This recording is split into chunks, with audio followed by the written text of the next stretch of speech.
Ambassador Greenfield's recent visit to South Africa and Tanzania, just ahead of President Barack Obama, scheduled to visit to his father's homeland, Kenya, for the Global Entrepreneurship Summit. And thereafter, he will travel to the Ethiopian capital, Addis Ababa, to meet with African Union officials. This leads us to our question of the week, which asks, do you think President Barack Obama's Africa trip will significantly improve U.S.-Africa relations? Thanks for using all our social media platforms to communicate to us. Let's begin with a comment from Straight Talk Africa Facebook fan Michael Guma Byuma from Kabale, southwestern Uganda, who writes, the U.S. has always supported Africa and has enjoyed great relations with many African countries. President Obama's visit certainly strengthens that long tradition of good relations. We hope that he uses this chance to condemn the ongoing despotic leadership in some African nations. Another reminder that we are on Twitter. Use the hashtag VOA State Africa or hashtag State Africa. And if you haven't, please follow us at VOA Shaka.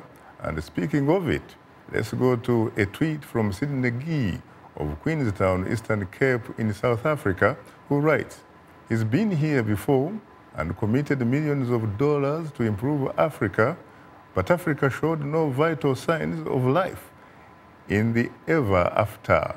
We have another tweet from Sophia Tesfamariam from Reston in the U.S. state of Virginia. U.S.-Africa relations is not with the people, only with regimes that do its bidding, with the hashtags at Djibouti and at Ethiopia. Well, Madam Ambassador, what about all that? Well, it's interesting to hear all of those comments, but let me be clear. There is absolutely no truth in comments that our policies are not about people. Mm-hmm.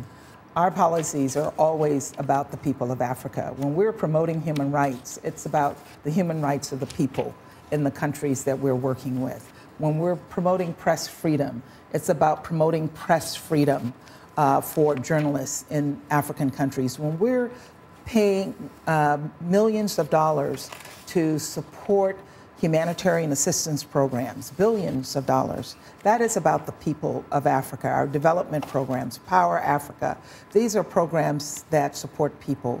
Our PEPFAR program, that means that for the first time in a generation, Africans are in countries that are affected by HIV/AIDS are born, children are born AIDS-free. This is about the people of Africa. Even in countries where we have difficulty with governments, we continue to support programs that support the people. I would like to raise the YALI program, Young African Leaders Initiative, where we have 500 young, extraordinary African entrepreneurs, public servants, and civil society individuals who are in the United States. 500 were here last year.